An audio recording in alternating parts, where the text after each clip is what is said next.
Hello everybody, this is Meher Roy, co-founder of Chorus One, and I'm really glad for the opportunity to speak at the first Solana conference, the first SolCon. I'm presenting on Solana StrongGate, which is a protocol for high availability validation developed by Chorus One. Let's think of the problem statement behind high availability validation. As validators, we seek to maximize rewards for our delegators and minimize the operational stress for the people operating the validator. Rewards are proportional to uptime. The more your uptime, the greater your rewards. But also, if your validator machine has failed, you want to minimize the operational stress incurred by your team members in recovering the validator back to a normal state. Imagine yourself in the shoes of an operator requiring to troubleshoot a machine, a validation setup that has gone down and is losing $10,000 an hour for the customers of your firm. It's not a good situation to be in, and we do not want the validation operators of the world to suffer such stressful situations. That is why we need high availability validation or validation setups that don't fail at all by having some form of redundancy. The advantage of high availability accrues not only to the validators, but to the Solana network as well. Solana prices itself on its really high throughput. But every time validators go offline, those leader slots do not process any transactions. Ergo, if validators goes offline, the transaction capacity of the Solana network falls. Hence, from the network perspective, you want the validators to be highly available. Also, highly available validator set, the uptime properties of the entire network improve, as well as the resiliency of the network. Now, unfortunately, there are a couple of functional high availability validation solutions for the Cosmos network, but these solutions are closed source. The two solutions are the Certus HA, which is Janus, and the Chorus HA. Both firms elected to keep their solutions closed source for to get commercial advantages. As Chorus, we want to move to a world where HA solutions are open source, freely available, and security audited. And we want to create this valuable public good for all networks. Solana in particular shared our enthusiasm and gave us a grant to build an HA stack for Solana validation, and we are really thankful to the Solana Labs team for this opportunity. Also, there's something enormously cool about building an HA protocol for Solana. Now, Solana raises the bar for an HA solution. Because Solana has a very quick slot time, 400 milliseconds, it turns out that normal HA validation solutions do not fare or translate so well to the Solana network. In normal HA solutions, every time the validator needs to sign or vote, there's an extra delay of 100 to 300 milliseconds incurred by the solution. Now, this is simply unacceptable for the Solana network, which has such quick slot times, and therefore an entirely new protocol needs to be invented. Now, let me first back up and clarify what we mean by HA validation. This slide is broken into two sections by the dashed line. Towards the top is the external Solana network that's sending slot data and requests for vote to a particular validator like Chorus. That data is represented in green. Now, somehow the validation setup must accept the data represented in green and produce votes. And then those votes must be signed in a way that the lockout properties of the consensus protocol are not violated and the validator does not incur any slashing risk. Now, normally, non-HA validators would just run one validation machine and one SGX signer in some data center and sign from there. An HA validator would instead run two legs, let's say one in North America and the other in EU. And in both of these legs, there are separate validation machines and separate signers owning the same voting key. And somehow these two legs coordinate with each other to perform the operation of validation. Monitoring and logging are also duplicated across both of the legs. The advantage of an architecture like this is, even if there's a power failure or server failure or software failure on the North American leg, the European leg can continue and vice versa. So as an operator of such an infrastructure, let's say North American leg fails, the European leg keeps signing, and you can troubleshoot the American leg at your leisure in the next 1 or 2 days. There is no urgency to solve a problem that has occurred very quickly because the other leg has taken over and your customers are not losing money. This is the same principle of redundancy that you see in biology. There's a reason why human beings have 2 kidneys, right? If one fails, you can use the other one. There's a reason we have two lungs, and there's a reason we have 2 ears and 2 eyes. So if we have 2 of all of these organs, as a validator, why shouldn't I have 2 validators and 2 signers that can cover each other's downtime? It's a pretty logical option, right? And of course, you might extend it to say that instead of 2, I could have 3, 4, or 5 such legs, and whatever HA protocol we develop should allow such extensions. Now, there are a few desiderata from a Solana HA protocol. The first is obvious, that however you build the HA protocol, it should not violate the lockouts of Solana consensus and incur slashing risk. The second one is also important. The Solana chain is highly resilient, but the Solana chain is also fallible. It can fork, there can be network partitions, there can be Byzantine attacks on the chain. In all of these turbulent conditions, the HA protocol should be such that the validator still does not double sign or incur any slashing risk. The third desiderata is that if in your setup, let's say one leg goes down, then in that case, the second leg must take over the complete operations of voting. This is called failover. Failover happens when you switch from some kind of normal operation to a mode when a single leg has taken over completely. So those failover operations, they might be very rare. They might happen, let's say, once every 6 months or something like that. But whenever they happen, they should be very fast and cheap. Failover should have minimal software operations and miss slots whenever they take place. And finally, failover should not require any human coordination. There are failover solutions which are manual.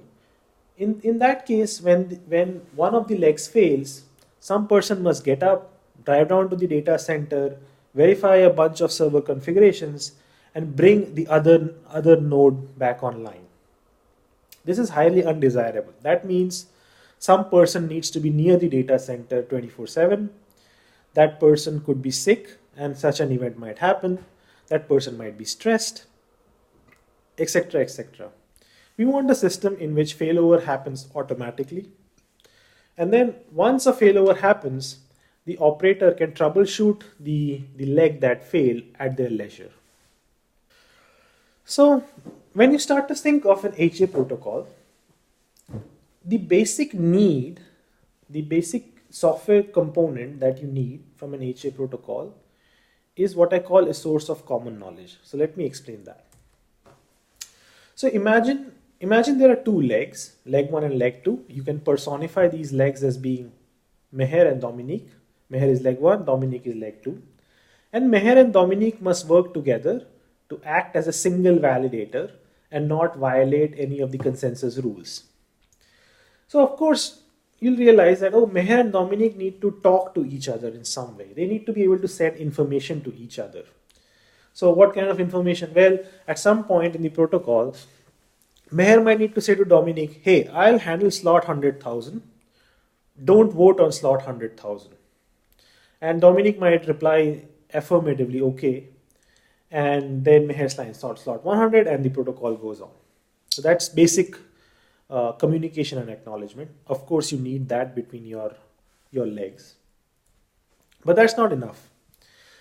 There can be a situation where Dominique goes offline and Meher sends a message, I'll handle slot 100,000, but receives no affirmative response from Dominique.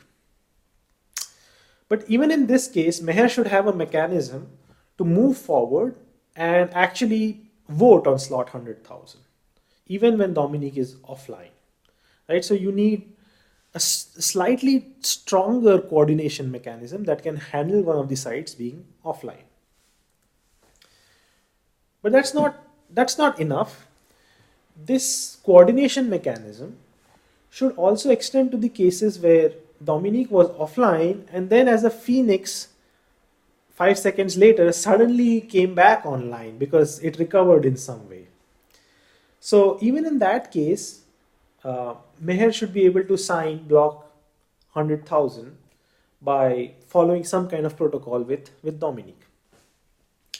And so this is a key realization. In order to have this kind of high availability, you need a process by which, after a precise point, coordination information like I'm going to sign slot 100,000 becomes common knowledge between the legs. Now, what's this term common knowledge? Well, common knowledge is a state when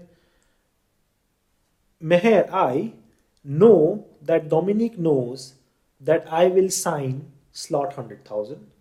And on the other side, Dominique knows that I know that I will sign slot 100,000. So when certain information goes to such a state, that is common knowledge. And you need common knowledge in order for a high availability solution.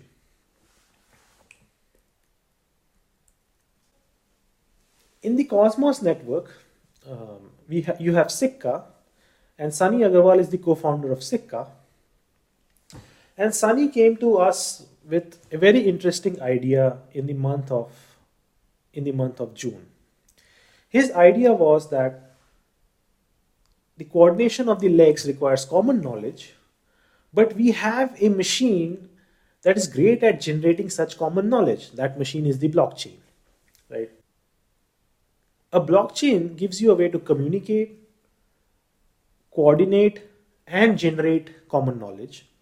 So can a blockchain itself be used to coordinate the two legs of a Solana validation infrastructure? Now, how might that work? Well, you might imagine this as a smart contract between the two legs. So there's a smart contract, and every 1,000 slots, the smart contract runs a kind of race. In that race, both of the legs try to put some data into the smart contract, and the smart contract is coded in a way that it will accept data from only one of the legs and not the other. And then if one of the legs, say leg 1, Meher wins, then Meher votes for the next 1,000 blocks, and the other leg, Dominique, does not vote at all. 1,000 slots later, the protocol is repeated. And so if you repeat this kind of protocol for every 1,000 slots, you can have the two nodes coordinate with each other and have a high availability validation solution. In this case, if Meher goes down, then all of the races will be won by Dominique, and therefore the validator as a whole will still be available. Now we started with this idea, but we came to the realization that this solution is not workable on its own. And let me explain why. So imagine we build such a solution and 100% of the validators adopt such an HA protocol. Now let's also assume that all of these validators put one of their legs in the US and the other leg in the EU.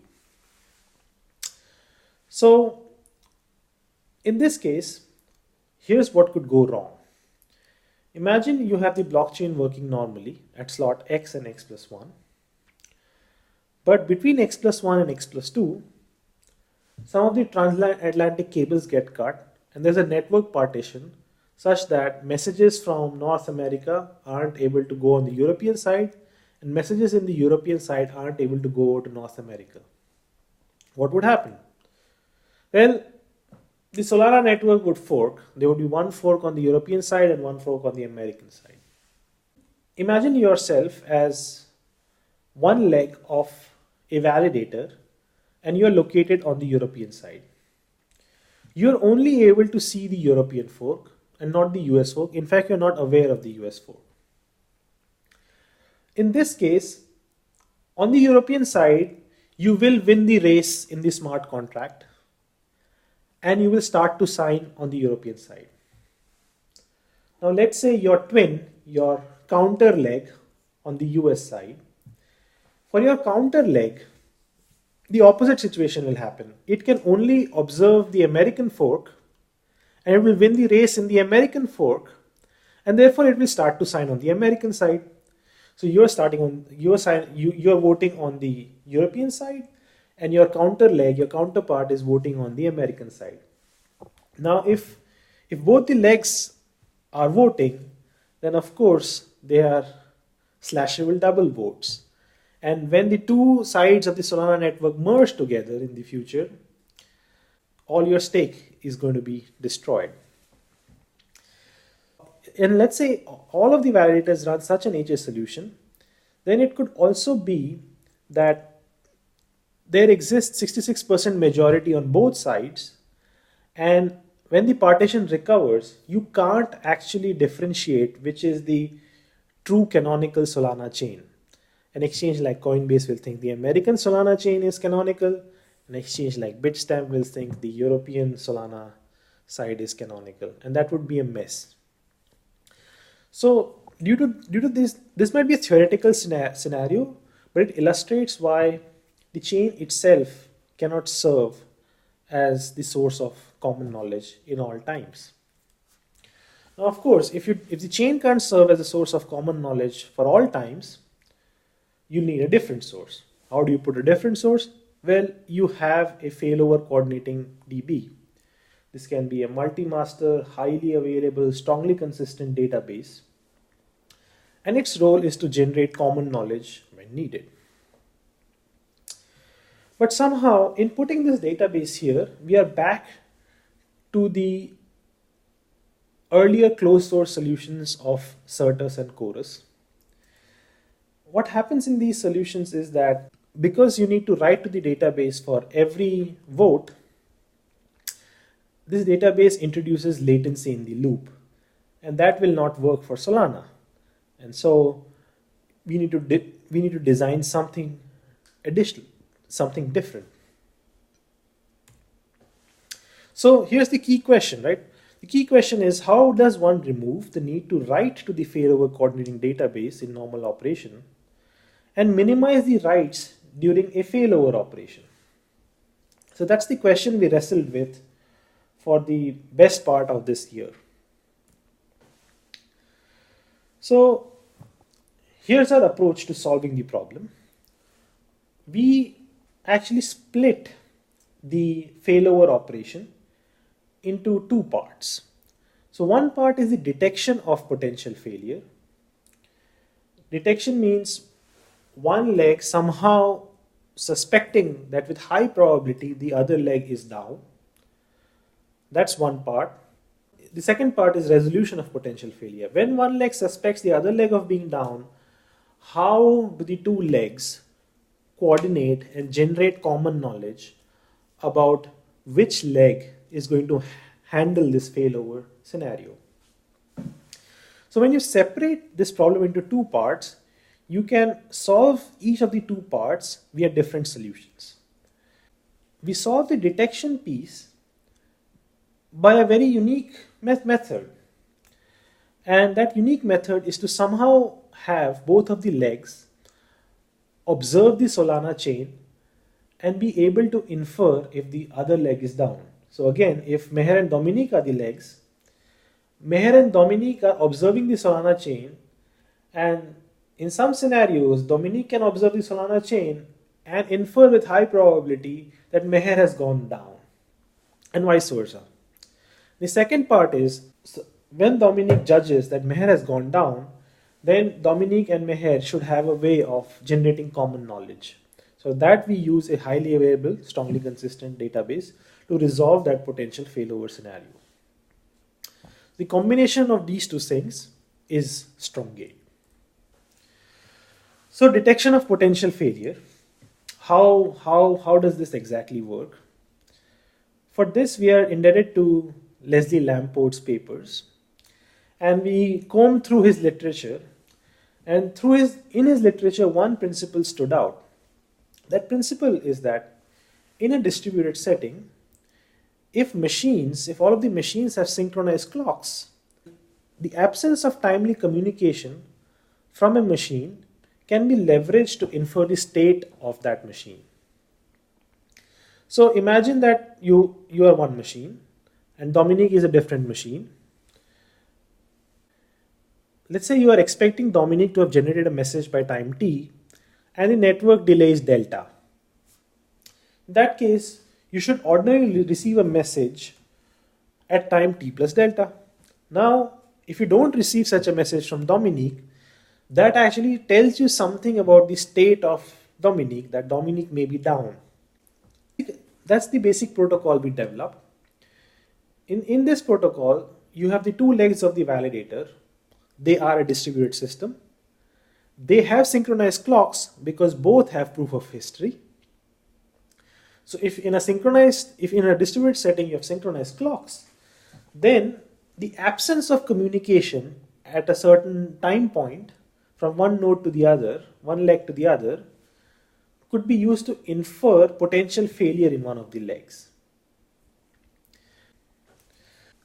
So here's the ordinary operation. In ordinary operation, the legs take turn to vote on 5 slots each. Chain goes from left to right, and it starts off with leg 2 voting for 5 slots, then leg 1 votes for 5 slots, then leg 2 votes for 5 slots, and so on. There is agreement between the two legs that they will behave like this in normal operation. Now, let's imagine this scenario where one of the leg 1, fails. So leg 1 could be Meher and leg 2 is Dominique. So in this failure scenario, Dominique starts off signing his 5 votes.